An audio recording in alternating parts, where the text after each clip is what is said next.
Welcome to the Beyond You podcast, where we have real conversations about healing, trusting yourself again, and building the kind of relationships that actually feel good.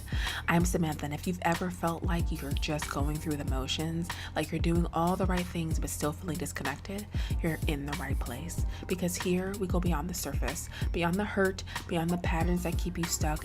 So take a deep breath, get comfortable, and let's get into it. Welcome and happy September. I'm so glad that you guys are just hanging in there. And I know everyone's been talking about this lock and stuff, but I want to make sure you're really there for your relationships. And so I would just want to be honest because I understand that a lot of times it's hard to step away in something that wasn't good for you. And I want to make sure that you are not second guessing yourself in your relationships, because as we're coming into the end of the year, I really want you to just stay in tune with you. So what better way than really be able to lock in and just what's here for you, right? And so understand that we keep making, when we kind of keep going back to things, we're making it seem like options. And so your brain starts getting familiar with that soundtrack. What if I was wrong? What if I gave up too easily? What if I hurt them, right? And so we kind of keep getting in this cycle and keep going back to the same thing.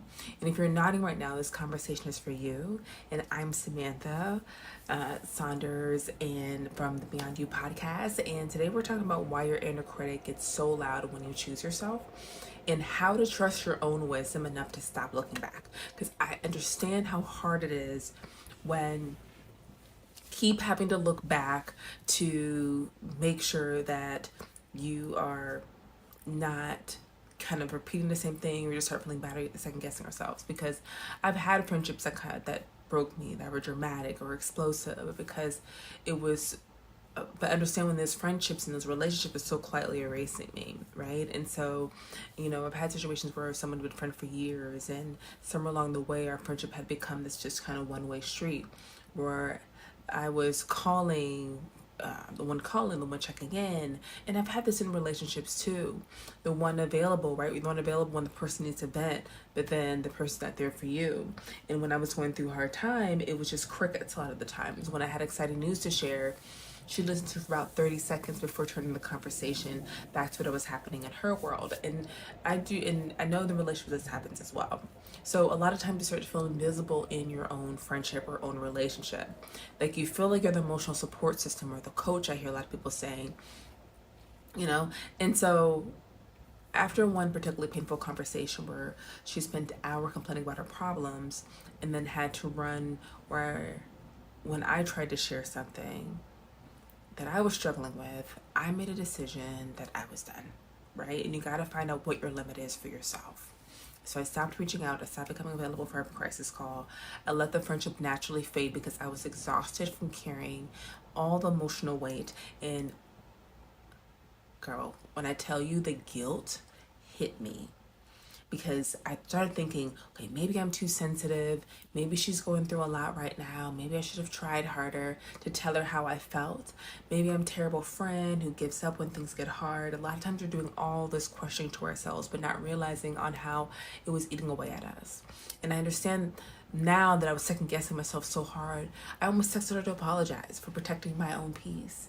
And a lot of times I do this all the time. I almost convinced myself to go back to a friendship that was slowly killing my spirit because my inner critic was louder than my inner wisdom. And this can happen to you too.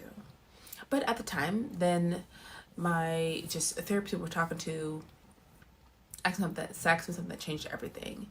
If your niece came to you and described the exact friendship, what would you tell her? Or if your close friend told your other close friend, or if your daughter, whoever, will come to you and tell you the same thing, and what would you tell them? And you have to be able to think about on why are you allowing people to drain you, right?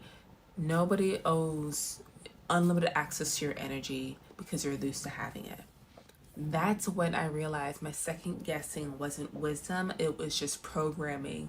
I've been taught that choosing myself was selfish, that walking away made me the bad guy, that good people stick it out no matter what. Like, we tell ourselves these things. And I just want to kind of tap into and just why we second guess our good decisions. Because let's talk about why this happens, because understanding the why is the first step to breaking free from it, right? And that's what we always kind of talk about that in the episodes. We second guess ourselves for a bunch of reasons, but here are the big ones I see over and over in my practice, just people I've talked to and helped thousands of women over the years. We've been taught that our needs don't matter as much as other people's comfort, especially just women, and especially women of color. We learn early that being difficult or demanding comes with consequences. So when we finally stand up for ourselves, that old programming kicks in. Who do you think you are to have standards, right? We confuse our kindness with self-abandonment, right? We think being a good person means accepting whatever people give us, even when it's not enough. So we think compassion means tolerating bad behavior. We think love means never saying no, but that's not kindness. That's people pleasing dressed up. That's all it is. So we're afraid of being seen as a villain in someone else's story, and nobody wants to be the bad guy, right? So we'd rather doubt ourselves than risk someone else thinking we're mean or selfish. But what we have to understand is that someone's going to be uncomfortable with your boundaries no matter what. And that is okay. Boundaries are for you to protect your peace. So really the question is, are you going to choose their comfort or your well-being? Because we mistake guilt for just a moral compass, right? Just because we feel guilty about a decision doesn't mean it was the wrong decision. Sometimes guilt is just an unfamiliar feeling trying to get your attention. So when you've spent years putting everyone else first and choosing yourself can feel foreign, and foreign can feel wrong, even when it's exactly what is needed. Because we've been conditioned to see walking away as a failure. And our culture loves a good, never give up story. But sometimes the most courageous thing you can do is recognize something isn't working and choose differently.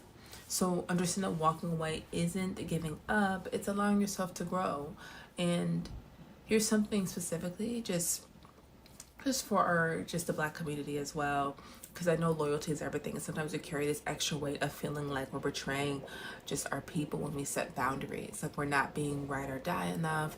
But loyalty to others shouldn't require disloyalty to yourself. Like, I think about my own grandmother, who taught me that good women endure, that we don't complain, that we make it work no matter what. She didn't say it exactly, but just her actions would portray that. And understand the survival wisdom in that, in her time and her circumstances. That mindset kept her alive and kept the family together. And so we're using things that were from before and trying to take them into now. But what served her as protection became just, I know for me, just this prison I was putting myself in and trying to be the best thing for everybody else. And understand that some people's behavior does not deserve your understanding. And the truth is, your intuition is usually the first time.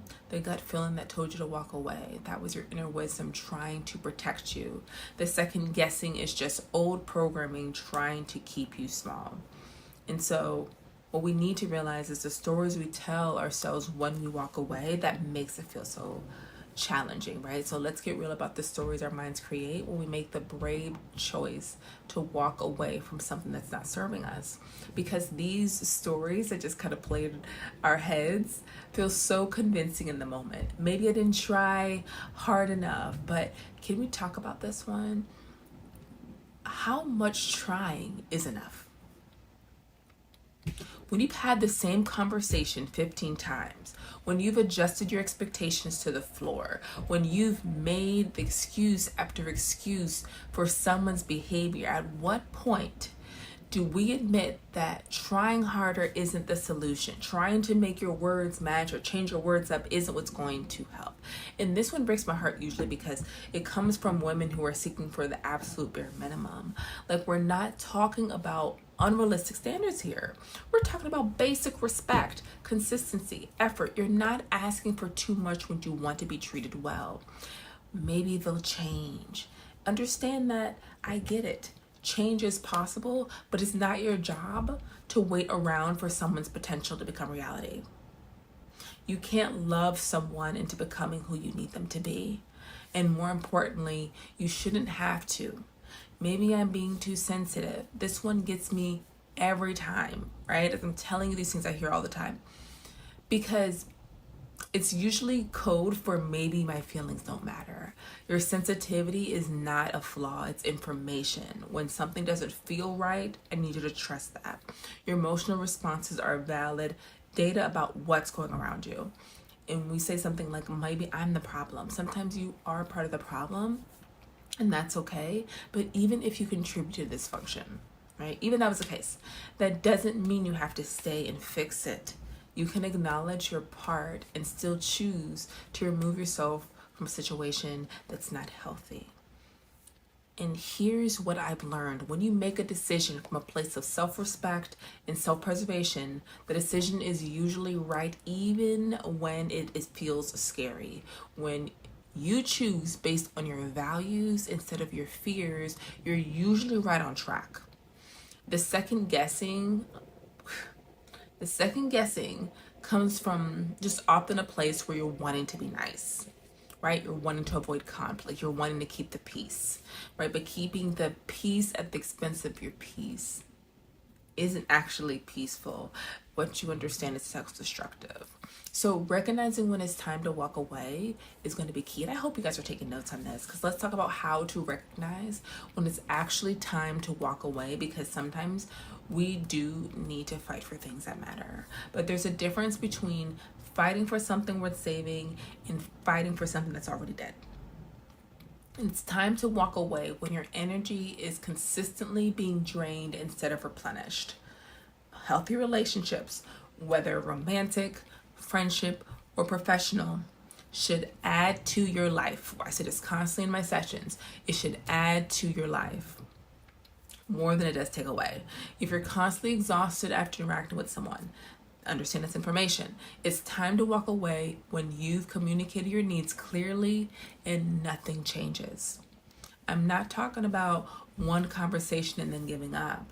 I'm talking about whatever your limit is. I know mine personally is 3, but I'm talking about having multiple conversations over time where you've been clear about what you need and they've shown you through their actions that meeting those needs isn't a priority. And it's time to walk away when you start compromising your values to maintain the relationship. When you find yourself accepting behavior that goes against just what you believe in, when you're making excuses for things you would never tolerate from anyone else, when you're betraying yourself to keep someone else comfortable, it's time to walk away when the bad consistently outweighs the good. And every relationship has its challenges, but when you're walking on eggshells more than feeling safe, when you're stressed more than you're happy, when you're questioning yourself just more than you're feeling secure, understand it's not a rough patch, that's a pattern. And it's time to walk away when your growth is being stunted. If being around someone makes you smaller, if they can't celebrate your wins, if they're threatened by your healing and growth, if they need you to stay stuck to feel comfortable, that's not love. That is control. It's time to walk away when you start losing yourself. When you can't remember who you were before this relationship, when you're performing a version of yourself to keep the peace, when you're abandoning your own interests and goals to accommodate someone else's comfort. Now, I want to be clear about something though. Walking away doesn't always mean cutting someone off completely. Sometimes it means changing the level of access they have to you. Sometimes it means loving someone from a distance. Sometimes it means setting firmer boundaries and maintaining them. Like, you get to decide what that is for you.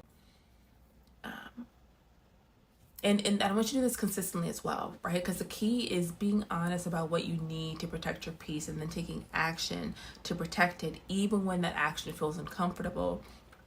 The mindset shifts, because I want you to really understand the mindset shifts that stop the second guessing yourself, okay? As we're going to kind of roll into this, because I want us to be able to get into the heart of this. I'm going to share with you the mindset shifts that changed everything for me and for so many women that I've worked with, I continue to work with. Shift from, am I being mean, to am I being honest? Honesty about what you need, what you can tolerate, and what you're willing to accept isn't mean, it's mature. So setting boundaries isn't cruel at all. I think a lot of people think it's mean, but it's clear communication about how you want to be treated, and people should know that. So shift from also what will they think to what do I think. Understand your opinion of your own choices matters more than anyone else's opinions of your choices. You're the one who has to live with the consequence of your decision. Make them based on your values, not other people expectations of you.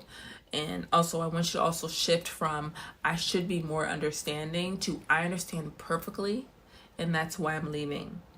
Like, you have to be very strong in this, because a lot of times it will say things to try to convince you something different. So understand that understanding someone's situation doesn't obligate to their or to accept their behavior, right? Because someone can have the worst possible trauma history ever, but doesn't mean that you have to deal with their dysfunction just because you understand it. So shift from maybe they'll change, or instead of like I'm changing the situation, what I'm willing to accept, right? You can't control someone makes their choices, but control your own. So you cannot wait for them to become different. You can choose to engage differently or not at all. Also, I want you to shift from I'm giving up to I'm choosing myself. It's a difference between quitting and recognizing when something isn't working. And there's a difference between giving up and growing up. Choosing yourself isn't surrender. Understand that it gives you your strength. So I want you to shift from but the history, right, that you guys had into just I'm creating my future, right? Just because you've known it for a long time doesn't mean you should invest all your time into it. I think a lot of this applies when people are like, oh, married for the 30 years or 40 years, or I've been together for 5 years, whatever it is, we kind of shift, we just hold on to that. And then I also want you to shift from I don't want to hurt them to I know this is hurting me. I understand that it's beautiful that you care about people's feelings, but not at the expense of your own well-being. You can be compassionate while also being protective of your own peace. But understand that here's a shift that changed my life, right? Instead of asking, what if I'm wrong? Start asking, what if I'm right? What if your instincts about the situation are actually correct? What if walking away is exactly what you needed to do? What if trusting yourself is the smartest thing you could do right now? When you flip that question, you start operating from a place of self-trust instead of self-doubt. You start honoring your inner wisdom instead of questioning it into the ground. So I want to give this overall the practical tools to trust your decisions, because I always love to give kind of practical tools here, and I want you to be able to implement these, especially when we're doing this great lock-in and just really sprinting on our goals. To help trust your decisions and stop guessing yourself, I want you to first do a values check.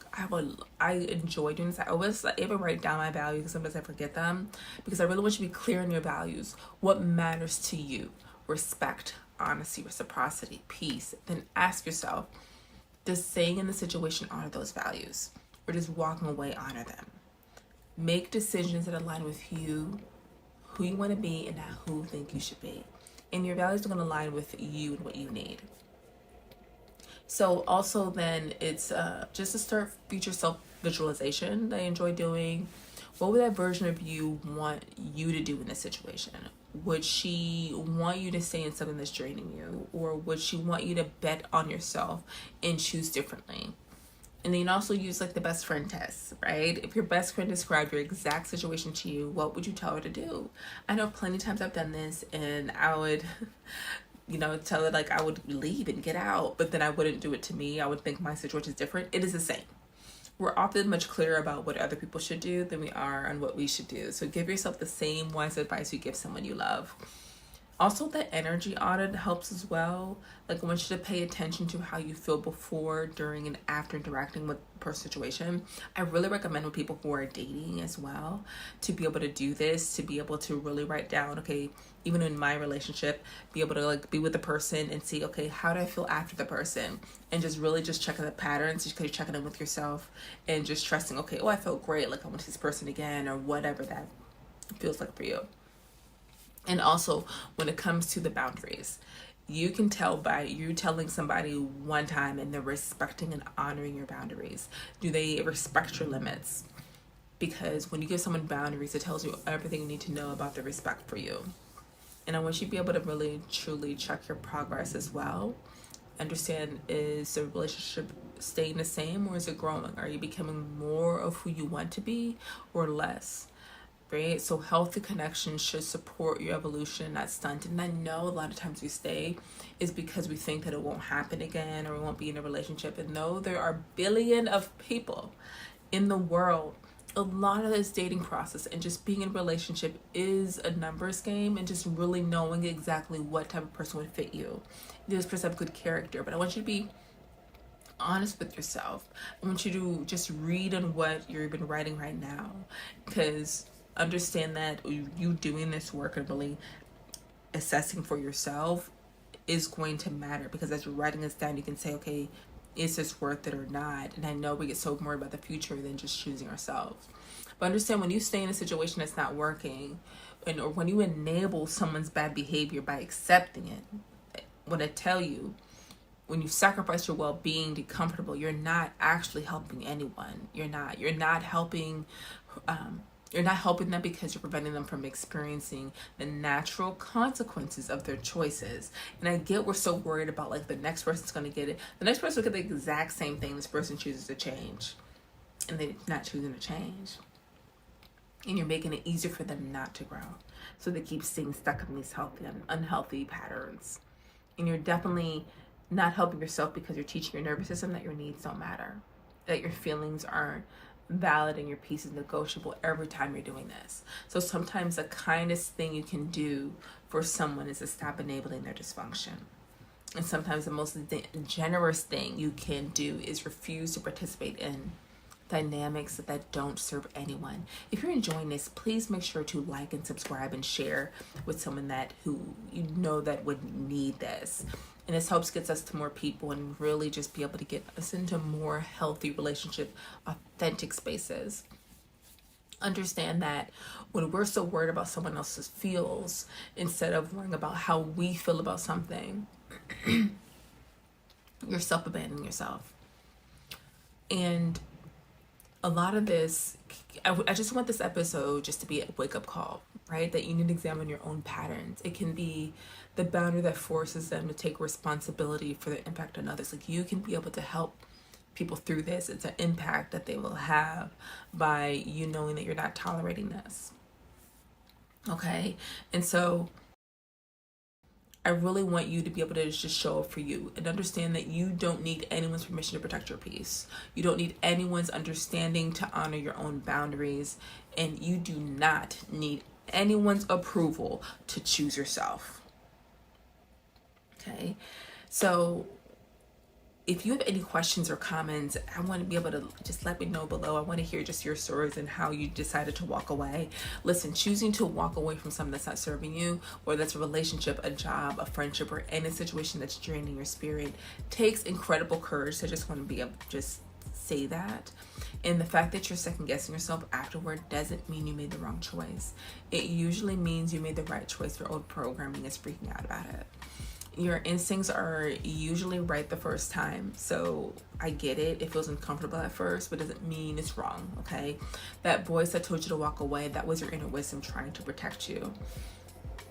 And the second guessing is just conditioning, trying to keep you small, right? Because that's what was familiar before.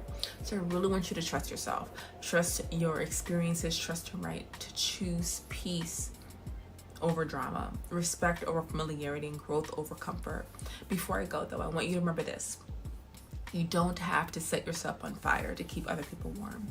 You don't have to sacrifice your well-being to prove your love, and you don't have to accept less than you deserve to avoid being alone. Walking away doesn't make you selfish. It just makes you self-aware that's not going to work for you. It doesn't make you mean at all. It makes you just mature about the situation. And it doesn't make you weak. I understand that it does make you wise.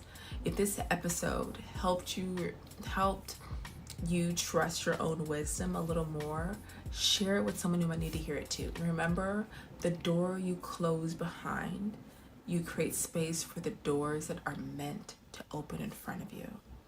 I believe in your strength. I trust your wisdom, and I'll talk to you next week.